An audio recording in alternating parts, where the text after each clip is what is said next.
Yo, yo, it's time to discover the flow. Shout out to the bros. You know, I like to welcome everybody to discover the flow. No matter how you discover the show or discover the bros, now you about to see how far we can go, because it's time for discover the flow. Yeah, cowabunga do. You know live is how we come to you. Turn the levels up when you hear the boys coming through. The Pod Squad giving you just what you need, hitting you with a new special guest every week. Don't you dare hit skip, man, it's Tristan and Kip. DTF Pod about to take you on a trip. Mega Ran bring the heat, yeah. But be clear, I wasn't even supposed to be here. Welcome to Discover the Flow. No matter how you discovered the show or discovered the bros, now you about to see how far we can go, because it's time for Discover the Flow. Let's start the show.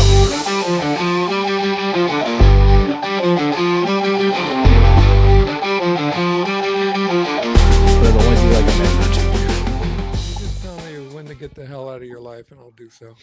that works. That works.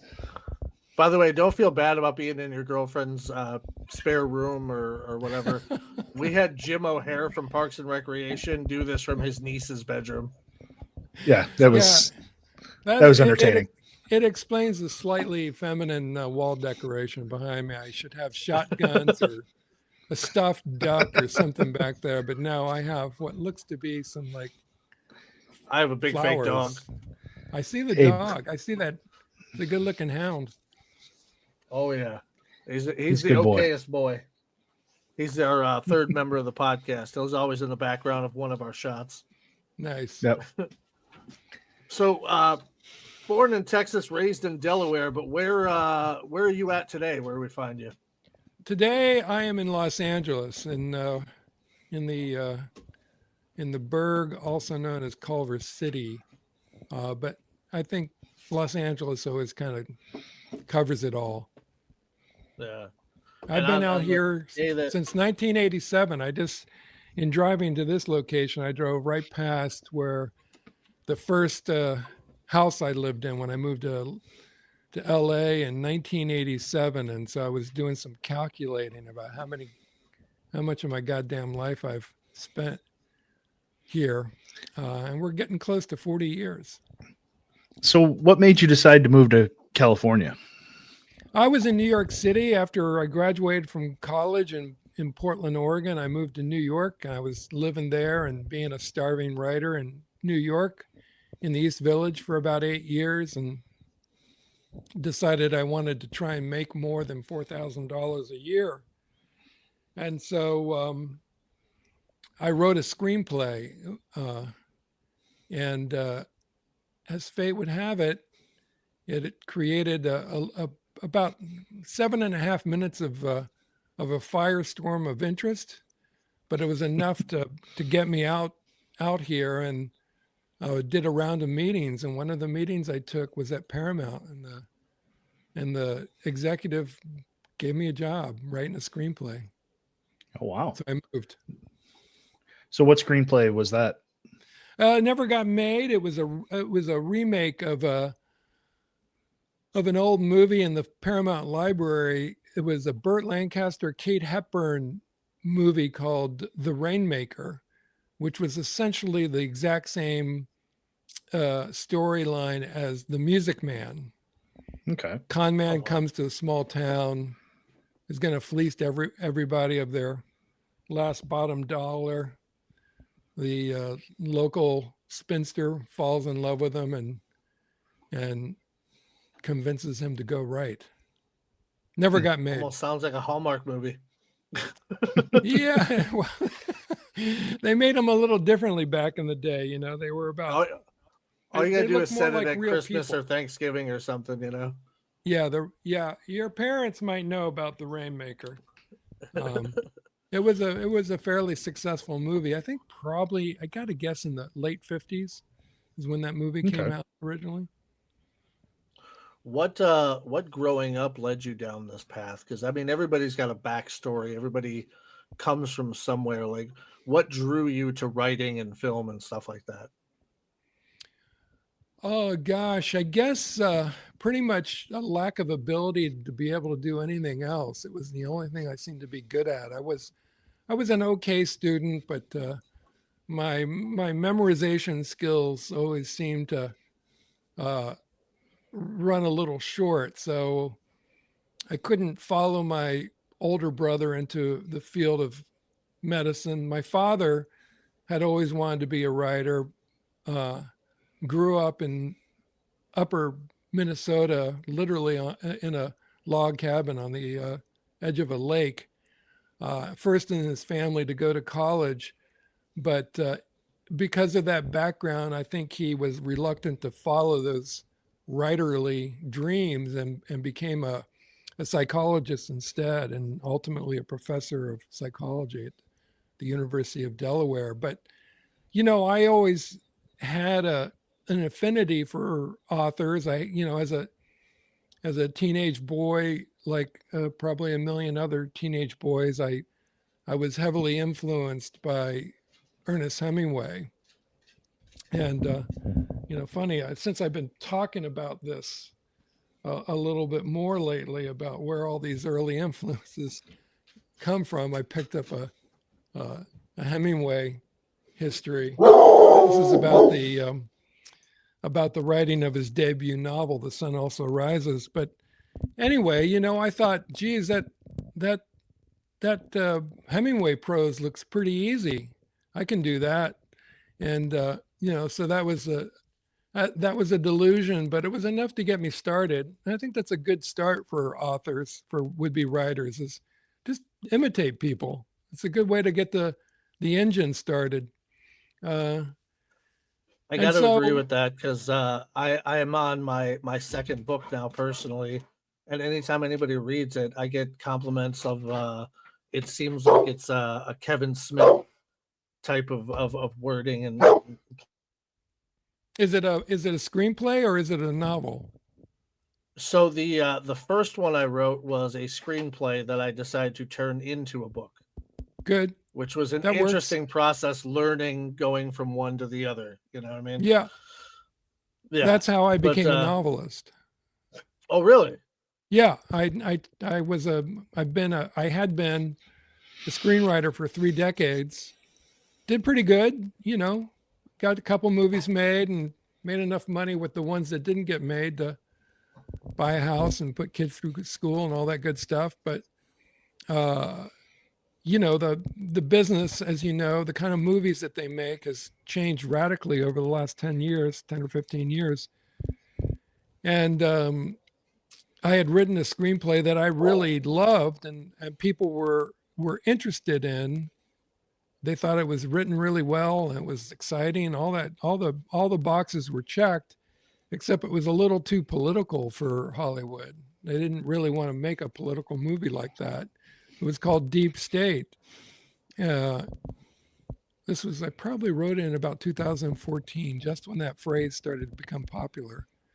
And I was having lunch with another screenwriter buddy who was lamenting the state of the business, and he had said that he had started writing a novel adaptation of one of his unproduced screenplays. And I thought that sounded like a pretty good idea. So I had no idea. I had no notion of how to do it. I just started doing it and wrote it using the screenplay as pretty much a complete blueprint for the book, just, from scene to scene, working through the screenplay and turning those relatively brief scenes into much fuller scenes and sequences. And I ended up selling that book, and I was on my way. That's what I've always enjoyed about novelizations over a screenplay or a movie. You can see the thought the characters are going through, their thought processes, the exposition that's involved in the book. You don't get from the screenplay a lot of times. Yeah, a screenplay, that's not a lot of real estate. You have to leave so much out. And because a good screenplay will only include what the camera can see and what the microphone will pick up, you really need to stick to that. And a lot of would-be screenwriters, I think, forget that, and they put stuff in that the camera won't see and the microphone won't pick up. And that especially includes what a character is thinking. And I've helped established novelists, thriller writers, with their efforts to adapt their own books. And I'm crossing out paragraph after paragraph of their screenplay saying, hey, how's the director supposed to film this? This is not a book. So with a book, you can put that stuff in, and it's great stuff to have to tell your story. What's inside your character's head, what's happening in the air between characters, all that stuff. You leave it out of the screenplay, but you can put it in a book. And that's why I've really enjoyed this transition from writing screenplays to writing books. Now, you also did some work off Broadway. So, I mean, you're kind of all over the place. Like, what's the difference between a screenplay, a book, and writing off Broadway? You know what I mean? Well, I'm gonna put another off in front of that. I never attained that. I never attained that level of off Broadway. The difference, there is probably a hard and fast rule about the difference. It's the number of seats in the theater. I think off Broadway is below 99 and below. But anyway, in answer to your question, gosh, they're all wildly different for obvious reasons. I have found personally, I would say in terms of what a writer, if you're a storyteller, the most freedom is with a novel. Then next in line would be a screenplay where you can get away with some stuff, especially these days with CGI and AI, and you can create some real visuals that still you can create those visuals in your reader's mind with a novel. And then I would say that the least or I don't want to call it the least, the most constrained form would be, of course, stage. But a playwright, I was just reading about Tom Stoppard, who just passed away this past few days, and thinking about my very brief time on the boards, so to speak. And that's just such a rarefied form of expression and storytelling, and that creates an experience that can't be replicated either in the theater, movie theater, or on a book. So it's almost an entirely different thing. They're all different, obviously, but if you know what I mean that it's so specialized what you do in the theater that the experience should be, if it's that rare bird of a really excellent stage production of an excellent play script, then that's a real unique experience. Where do you think you've had your most success between the three? Oh, I would have to say, well, how are we defining success? Money or you could do it by money. You could do it by your own personal gratification out of the work. Personal gratification is hands down writing novels, because no one's telling me what to do. I don't have a whole team of people sitting on the sidelines essentially correcting my every move, or in fact telling me what to do. I have no limitations and no one telling me what to do when I write a book. I would consider my career as a movie writer, I would call it moderately successful. I didn't get the movies made I got one original screenplay made, but even that was the Never Back Down and movie, and even that was not something that I would have probably done entirely on my own devices. The way that screenplay came about was I had been approached by Ice Cube and his partner. They had a production company, and they had signed a young kid, a karate kid, no pun, to a deal, and they wanted to build a movie around him, and they wanted to essentially replicate the Karate Kid movie experience with this kid, write a vehicle for him. And this was in 2004 probably or so, and karate really, it had been a long time since Karate Kid was a thing, and mixed martial arts was just starting to become, emerge from the octagon, or emerge from the cage fighting, and was just beginning to become legitimate, and there was a lot of interest in it. It was pretty hip, edgy. And so I proposed my old pitch, when you're approached like that for what is essentially a job, they want you to essentially come up with the idea for the movie and story, and then go into their office and pitch it to them for 30 or 40 minutes, telling them everything, what this movie is going to look like, what's going to happen, the characters, the character arcs, the world, and the possibility for a franchise to build out around it, since we're going to want more of these movies with this karate guy. So I went in having taken some of the elements of the Karate Kid franchise, the first movie at least, and adapted it to what I thought was a much more urban, current, edgy world of mixed martial arts. And they said, nah, no thanks. We want to stick with our karate and our karate guy. So always, I don't think I would have lasted 3 decades in Hollywood if I didn't know how to turn lemonade out of lemons, or think fast on my feet, or never be reluctant to recycle material, or you know what I'm saying? If you do all that work, it took a lot of work to come up for that pitch, to go in there and be able to talk for 30 or 40 minutes.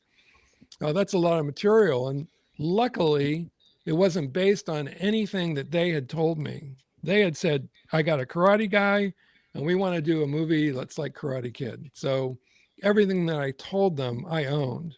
And so I wrote the screenplay on speculation, and sold it quickly, and almost as quickly got it made. And we made 2 more of those movies. But I'm trying really hard to remember what the original question was. But that, I think you were asking me something about, a matter of success. I mean, that was very gratifying. That was a relatively seamless experience for a screenwriter, except I was fired off that job 3 times. No, I was fired twice and hired 3 times. So that they buy my screenplay, and then I'm hired to rewrite it. I get fired. They bring in someone else. I get brought back in and let go again. And then I was, the second guy was Gavin O'Connor, who's written and directed some really great movies. And he was hired for a week's worth of work, and he almost managed to derail the entire production about 4 weeks out from production. And it was pretty great. So he took his money. If you don't mind me asking, why did they let you go the first time? Oh, because they're always, it wasn't anything that I did. They're always looking for ways to make themselves feel more secure about the money they were about to spend. So it's clear as day what they're doing. They're they want to be able to tell their bosses, their benefactors, their investors, oh yeah, we bought this great script, but it's by this guy, and his only other credit was a talking dog and cat movie. So we're bringing in so and so, and this so and so has a much hotter resume than the talking dog and cat guy, and so feel good now. And then it's only based on fear. Fear and greed drives everything in Hollywood. There are no friends in show business. It's totally true. I mean, they were perfectly nice to me, and you learn to take those lumps without any kind of grudge or resentment, and always be game. I mean, that should have been tattooed across my forehead, and that's why they brought me back. And then after Gavin O'Connor, I really sincerely doubt if he ever hears this podcast that he'd mind me saying like how he almost derailed Never Back Down. I think what he had done was he wanted to direct the movie, and so he tried to. I think what he was doing, he did such a crazy job. He just destroyed the entire screenplay, and turned in, after his week's worth of work, what he probably paid $100,000 for. He turned in something that didn't even resemble a screenplay, and the hope was that they would stall the project and then need him to resuscitate it and ultimately direct it. He went off and ultimately directed his own mixed martial arts movie. I think it was called Warrior, and it was a really good goddamn movie. Mm-hmm. So there. And so after he had done that, they were in really deep shit because the script had been torn apart. They didn't know which way was up with the screenplay.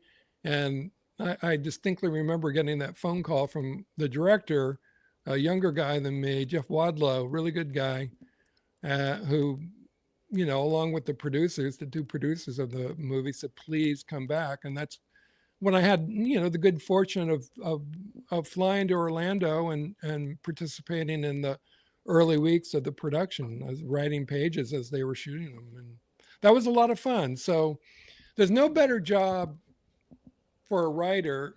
Someone asked me this the other day about it, and about the experience of being a writer in Hollywood. And I was saying, well, it's like 95% of it really blows. But when you're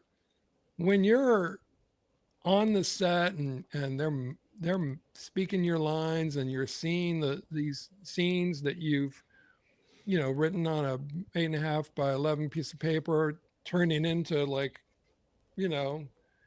a mixed martial arts fight in a warehouse, it's pretty goddamn fun. There's nothing wrong with that.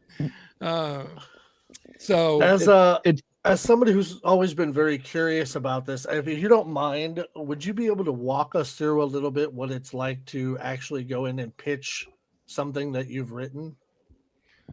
Well,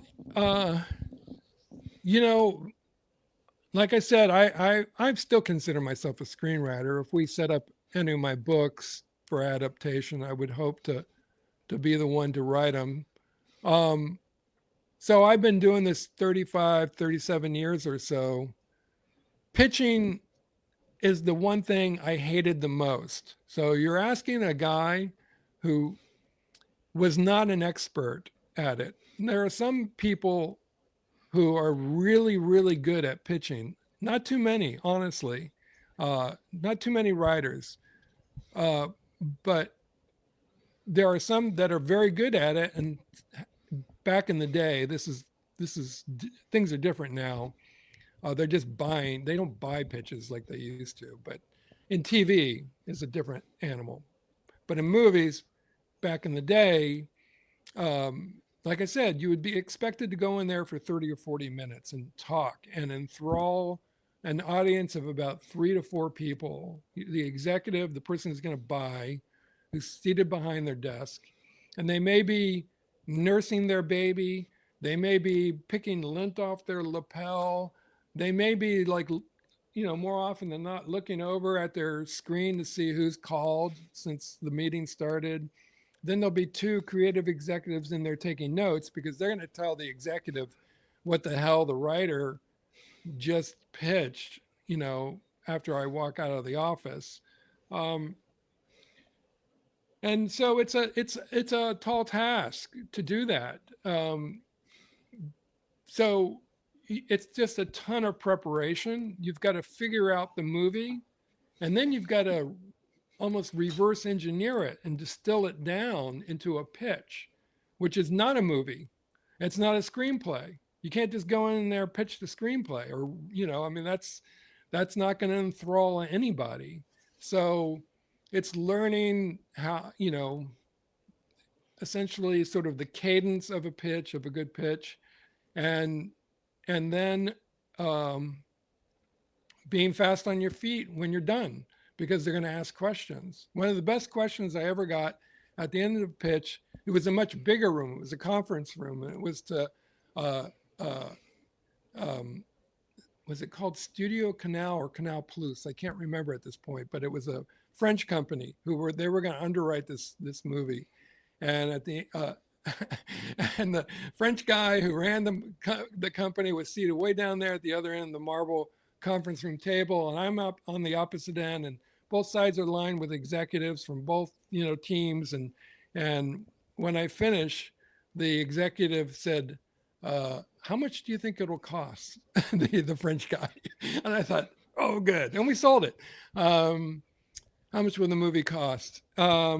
Usually it's always more creative stuff, or they ask you, well, I don't quite like it like that. Do you think it could work this way? And you got to think on your feet. So I don't know if that answers your question, what goes into it. But for me personally, every project pitched differently. And I never knew how it was going to pitch in the room until I got in the room and started pitching it. And I from a scale of 0 to 10, I had been a 0 and I've been a 10. And the zeros were the worst experiences of my life, where I literally, you wouldn't, I know it's hard to believe because I'm a blabbermouth now, but I would get so, stuck and paralyzed in the pitch. I would just stop talking, and just kind of go, guys, this isn't working. I don't recommend that. I think that was, it was almost like, either you guys play golf or follow golf at all. It was almost like the yips. I almost had this mental block about it, and as simple a thing as telling the story of a, relating in a casual, fun, upbeat manner, a story I've been working on for weeks, I would just freeze up. But other times I would be fantastic. And when you've given a good pitch, and the executive seems enthusiastic and receptive, or says, how much is this going to cost? It's a great feeling. You walk out of the room with your producers and everyone's patting each other on the back, and you've done a really, that's a nice high, but man, not worth it. Not worth the effort and the possible pratfall of freezing up like I did a couple times. I pitched dozens and dozens and dozens of times. But let me just add one other idea, and that is, in novel writing, no pitches. So another reason why I'm happy with my transition. What would you say is harder, the pitch or finding yourself a literary agent? I've always had a very good fortune, much better fortune, good fortune with finding agents than pitching. I can speak to the process of finding an agent if you want. I mean, that's something that I've been working on myself. I haven't quite got it down, but I'd love to hear your opinion on it. Well, again, I mean, you have to remember that the movie agent, I have two agents, right? I have a movie agent, I have a book agent. And the movie agent I've had, we got into business in 1993. So, the business has changed quite a bit, but, we're still, partners. That's the good news. I had gotten him, I had, remember I told you I got that job when I came out here in 1987, write a movie for Paramount. of course, that movie didn't get made. Most don't. I had a pretty, I mean, I had an A-list agent at the time. Once that movie ended, he pretty much stopped returning my phone calls, and I realized he wasn't my agent anymore. Then That's always nice of them. That's a great way to do yeah, business. and again, you got to take your lumps. If I saw him on the street tomorrow, it would be all hugs and bro handshakes. I mean, it's just I wasn't making any money for him. He didn't want to like put the effort into making money off of me.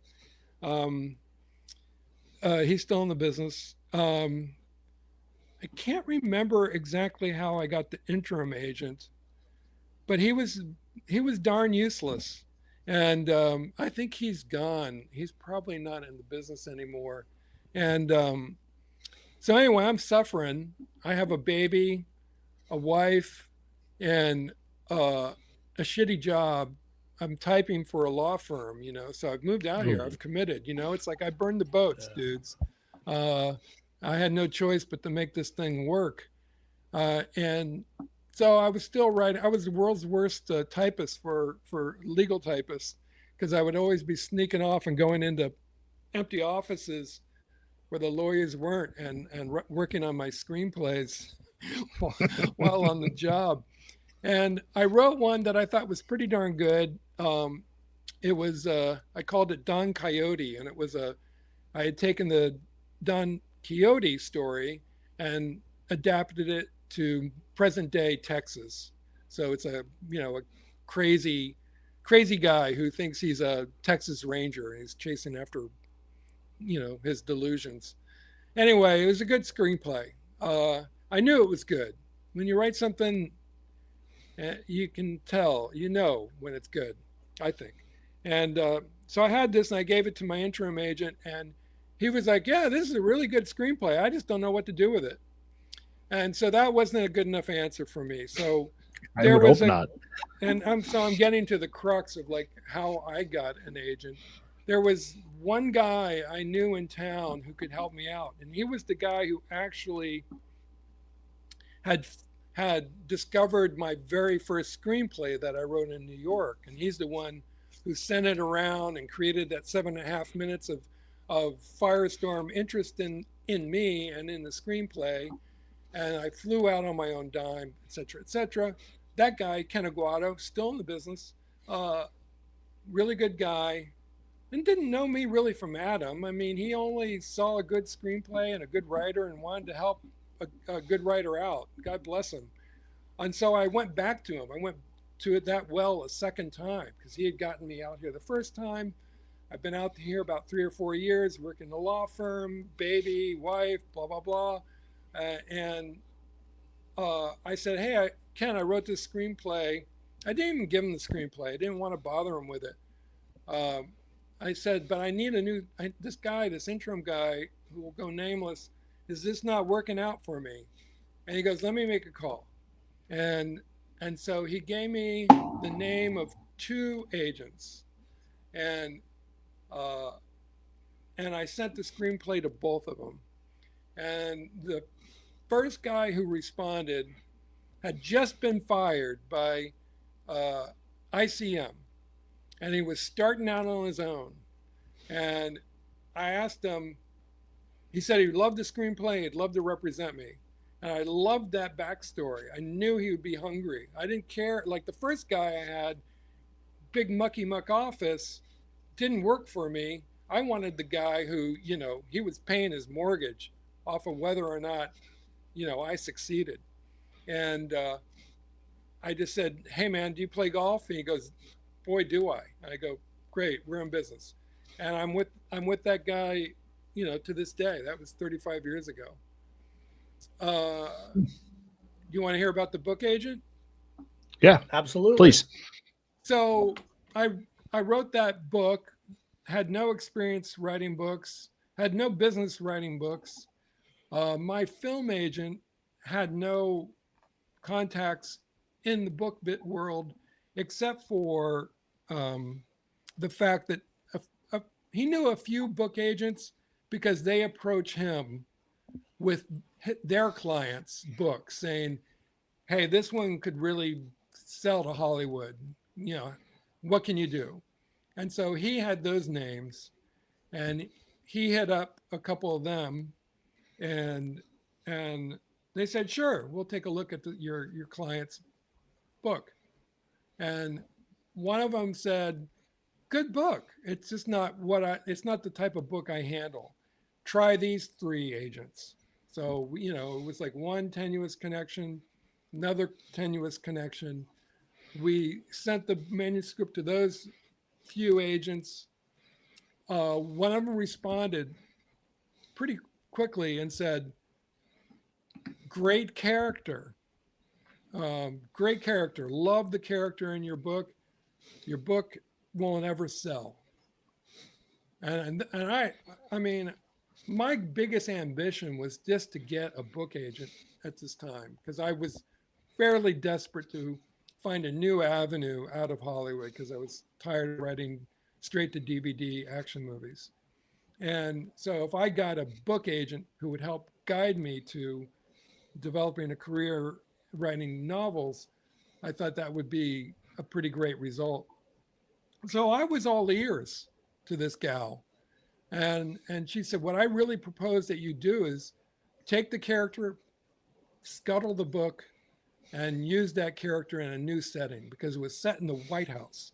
And she said, every purchasing editor in town has a stack on his or her desk of White House political thrillers. So forget about it. And so I gave it some thought. I started to think about some ideas about what to do. And then in a day or two, we heard from the other agent. And she said, I can sell this thing in a week. It's a great book. Love it. And that's exactly what she did.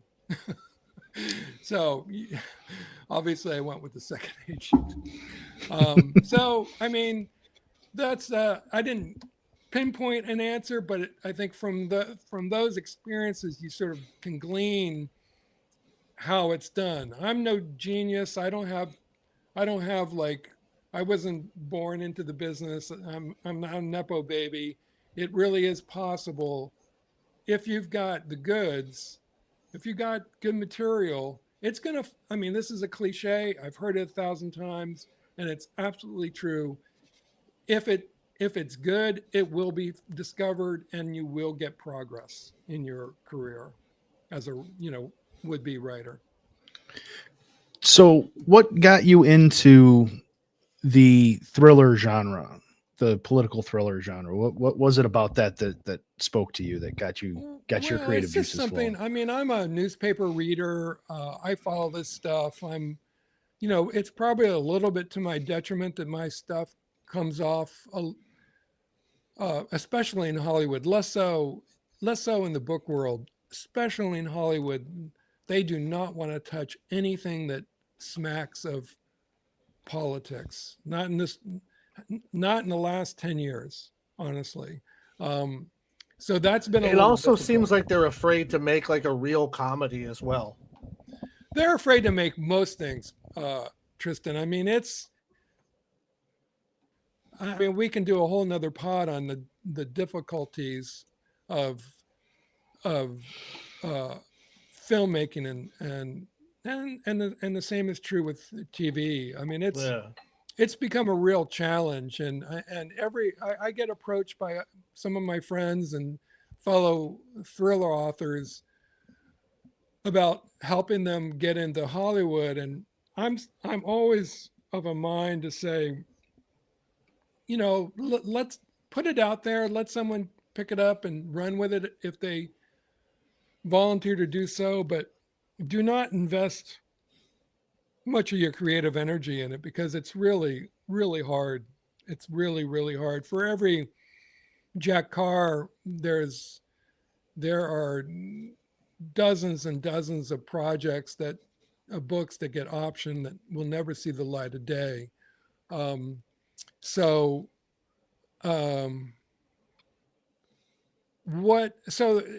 answer to what it's just something I'm interested in. I mean, I love history. A lot of what I'm doing is taking what I'm currently doing. Like the Hayley Chill books are one thing, but the book that I'm pitching today uh, is not a Hayley Chill book. It's set in present day, but it obviously it centers around the JFK assassination. I like taking history and kind of bringing it back to my play box and kind of mucking around with it. It's not meant to be.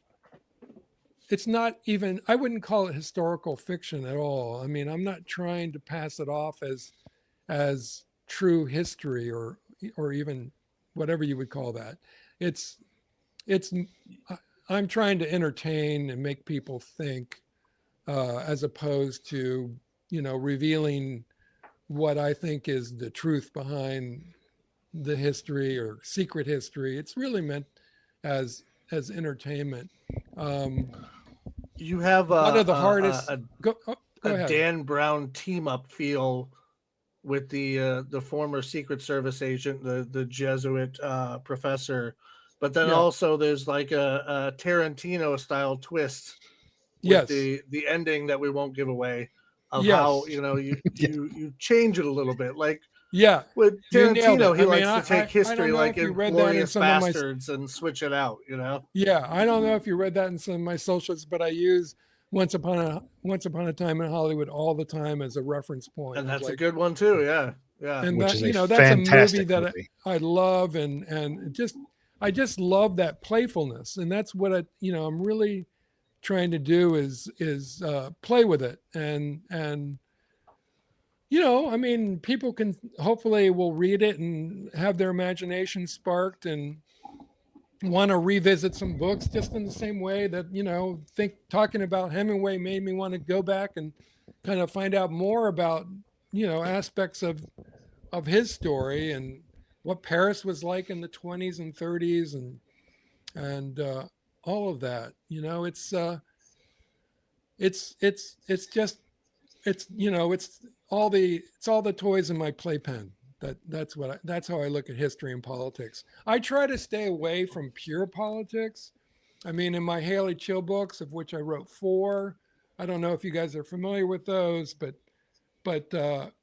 even though the first book is called Deep State, there's you're not going to find certain words in that book.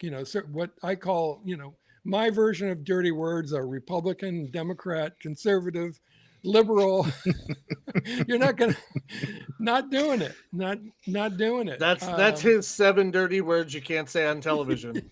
Yeah, there you go. Exactly. Because then you just get in fights and arguments, and I'm not interested in that. That's not what I'm here for. Certain people do that, and they do it a hell of a lot better than I do.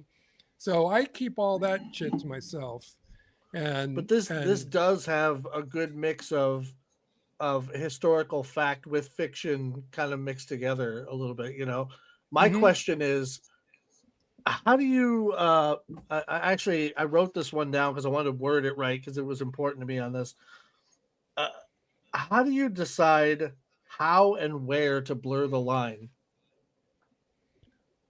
Well, it's not a real conscious decision. I can't say that it's like I'm working with a coloring book and I see the outlines. It's I see opportunity. The concept behind this book is I take there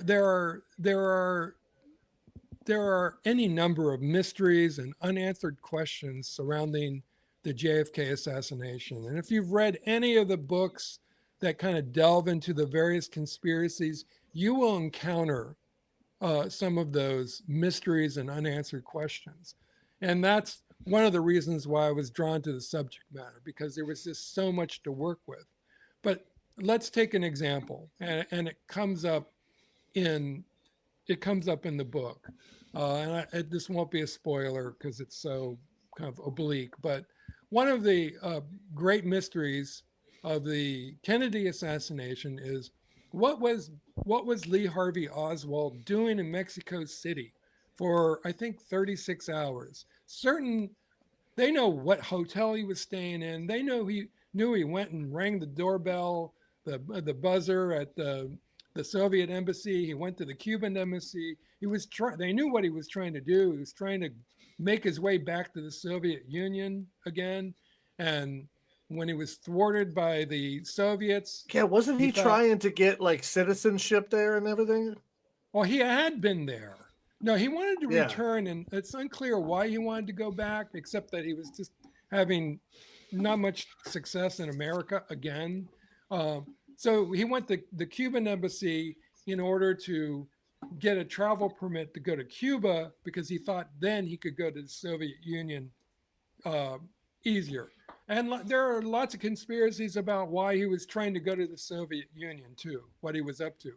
If you think the Soviets were behind the assassination, then he was going there to get instructions, et cetera, et cetera. It's like a Russian nesting dolls. You just keep on pulling those things away. But where I saw opportunity were in the hours. It was in the hours that he was unaccounted for.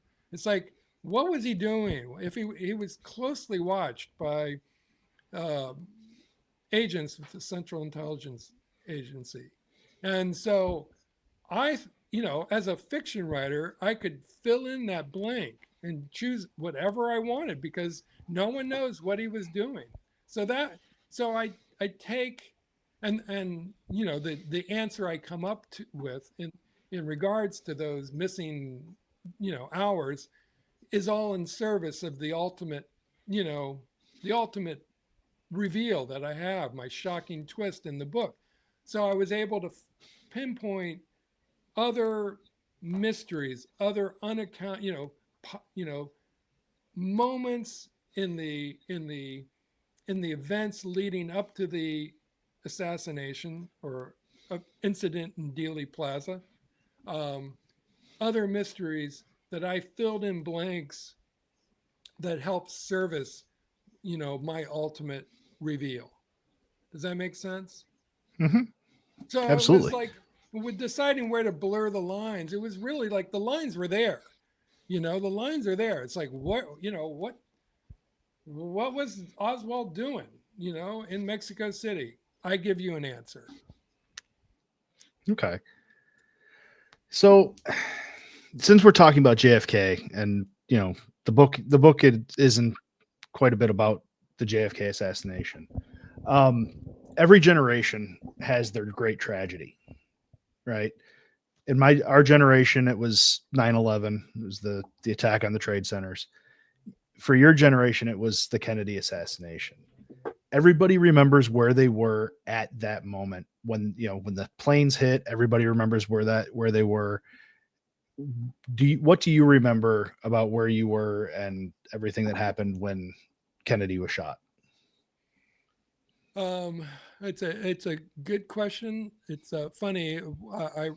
I was asked to write an essay for crimereads.com. I don't know if you're aware of that website, Crime Reads, and the essay I chose to write was, where were you when you saw the movie JFK? Because guys like you can't answer the question of, where were you when you heard about JFK's assassination?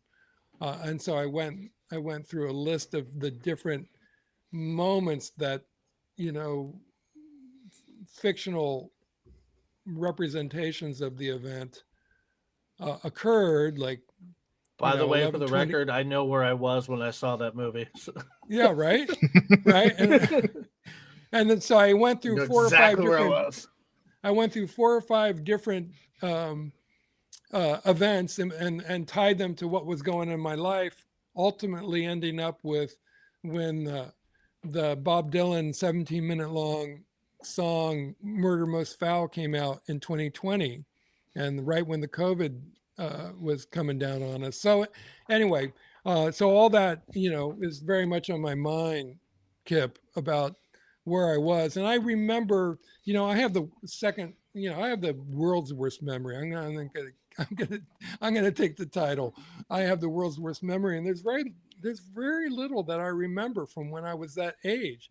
I distinctly remember the moment that I learned that Kennedy had been shot.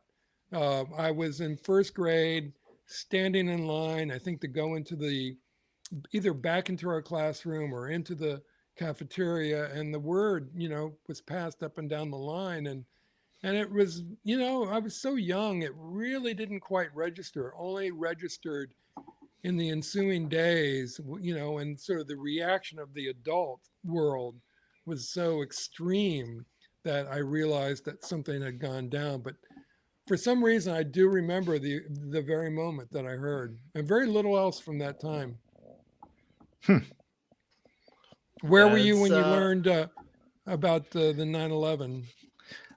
Personally, I was in Detroit. I was at a training class for a job that I had just started earlier that year.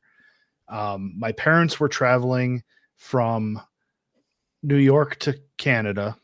They were on a road trip. They were on the bridge going across to Canada when the planes hit, and the travel ban almost immediately went into effect.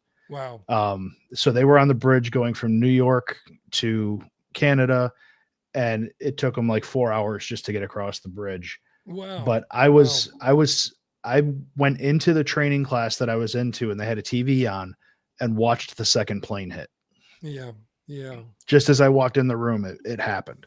It's something I can never forget. You'll never forget. I mean, you were much older than I was when I heard about JFK. But yeah, those moments they're a big deal. They're a big deal. Yeah, I remember being woken up by my mom, who's always a bit, we'll say, eccentric. It was about 8 a.m, and she's just screaming, running through the house, "We're under attack! We're under attack!" I'm like, "What the hell are you talking about?" I do recall, though, I spent that entire day in front of the television just watching, because I mean, sometimes, and I hate saying this under the worst of scenarios and cases, but sometimes you just know when you're watching history, and you don't want to move, and I'm not somebody who watches the news very often, but that day it was the only thing on our television. And we had neighbors coming over and just hanging out, and we were all just watching together. There was people in my apartment complex that I barely knew, that I became very familiar with that day, just because everybody wanted to be together for some reason, because we didn't know what was next. Yeah. I think the eeriest thing about that whole situation, and it's something that I've never experienced since, and I've never experienced before, when the amount of deafening silence, when there were no planes flying overhead, there was no aircraft in the air whatsoever, you don't realize how much of that background noise you actually hear at any given time. Yeah. And to not have those planes flying overhead was very disconcerting. Yeah, very eerie. Very eerie. What was I going to say? I thought it was good that you were able to spend or that be with others during that time. I mean, that must have been somewhat beneficial. Well, and because, like, again, I like I was saying, with the attack on the towers, with the plane that went down in, what was it, Virginia or something like that, and then the attack on the Pentagon, nobody knew what was next. We didn't know if it was done. We didn't know if there was more coming. I think people just wanted to not be alone in that moment, and feel a sense of security, if nothing else. Yeah. Had either one of you ever been in the World Trade Center? Did you ever visit? No. I've never been to New York. That's one of the places I do want to go eventually. But okay, yeah, I was like I said, I moved to New York City after college, and I had a few different jobs, but one of them for a couple of years was as a bike messenger, and most of my work was in Midtown. But you could make extra money. 3 tickets. Normal job was 1 ticket, but if you did a job down at the World Trade Center, 3 tickets. So you'd haul ass on your bike all the way from Midtown to the World Trade, go up in one of those incredible elevators, and get a manila envelope, and then bring it all the way back uptown for, I don't know, I was probably making $12 or something. But crazy times. I'm curious of something before we move on into our end of the podcast questionnaire. You know, we've heard millions of people over the years talk about this, whether it be Oliver Stone or Jesse Ventura or Joe Rogan or even a guy we had on our podcast, Mr. Gerald Posner. Everybody's got a different opinion on it. Do you think he could have made the shot or no? Well, so we're leaving the discussion of the book, obviously, and talking about Chris Hauty personal opinion, not Chris Hauty author opinion. But personally, I find it highly unlikely. With the maybe one the bolt shot, action and everything. Yeah, I mean, I've been to Dealey Plaza. I've been at the window. It's not.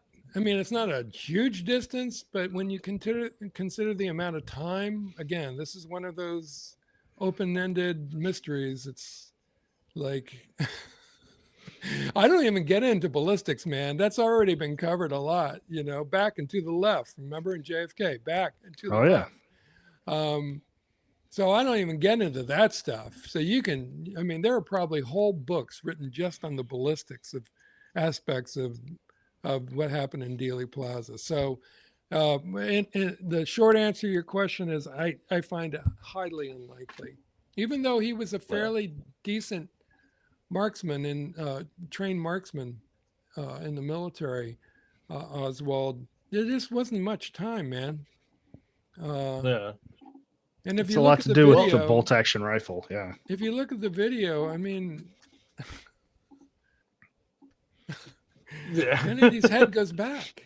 I mean, it's just kind of like one of those things where you just go like, man, the angles are weird. Yeah. It's right in our, it's, you know, you're asking us not to believe our eyes. So never going to be resolved, guys. Never going to be answered. We could do hours on just the conspiracies of it alone, to be honest. Yeah, and I'm sure there's podcasts. There's podcasts. Oh, yeah.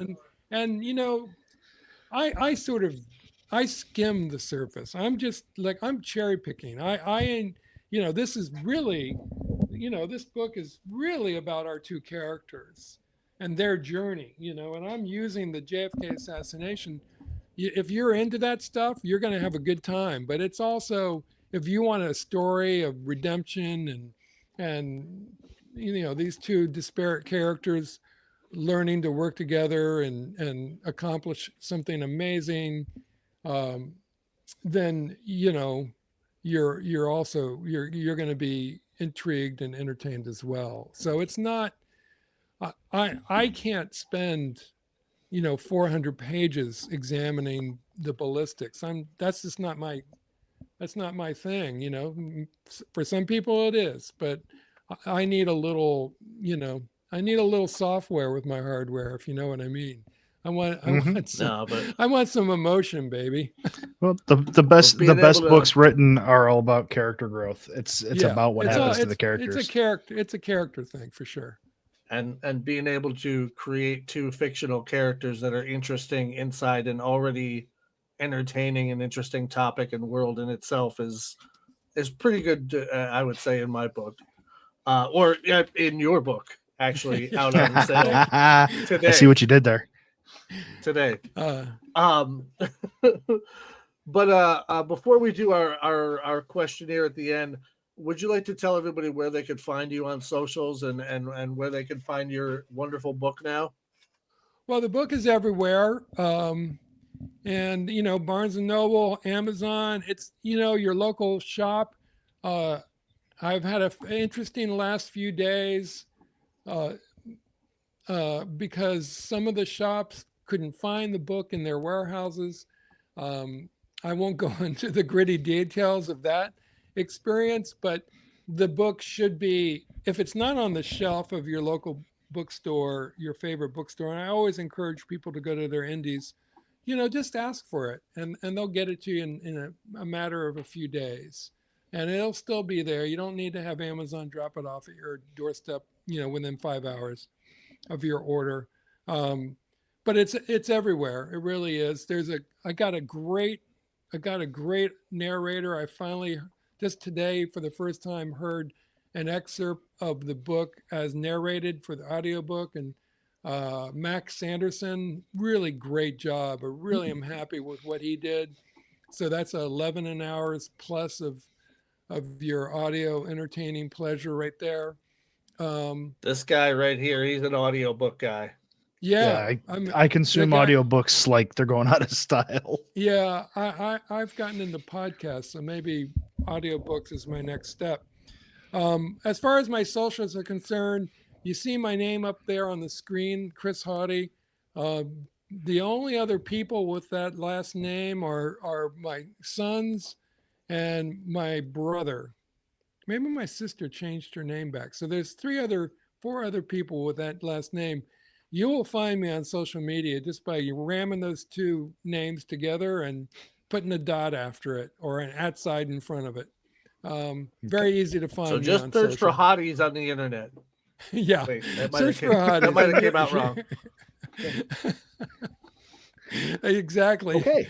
So. If I would probably get more hits if they were searching for hotties, but anyway, that's it. All right. Well, we are what we like to call horrible podcasters, and we couldn't figure out how to end our podcast, so we decided to steal from the best. So I don't know if you're familiar with Bernard Pivot and James Lipton from Inside the Actor Studio. Right. But James Lipton stole Bernard Pivot's questionnaire, made it for himself, and we've kind of done the same thing. So it's a short answer, or answer it however you want to, whatever comes to mind. But I'm just going to go ahead and get started here. Chris, what is your favorite word?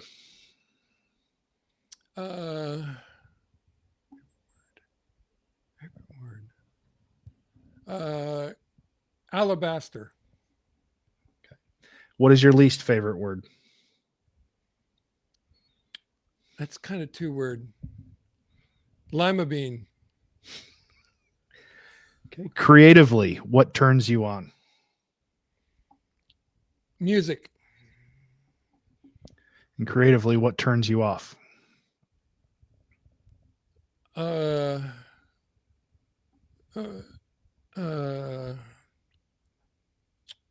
Creatively, what turns me off?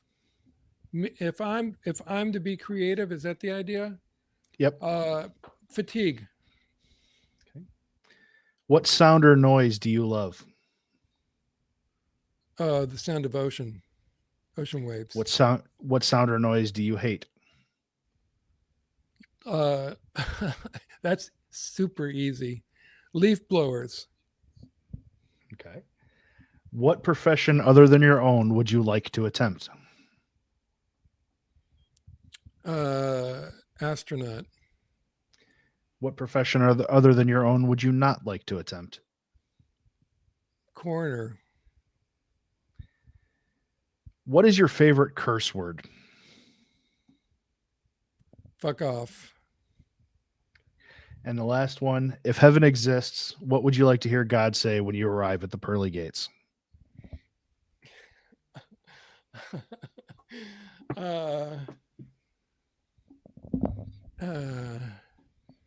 What would I? Welcome.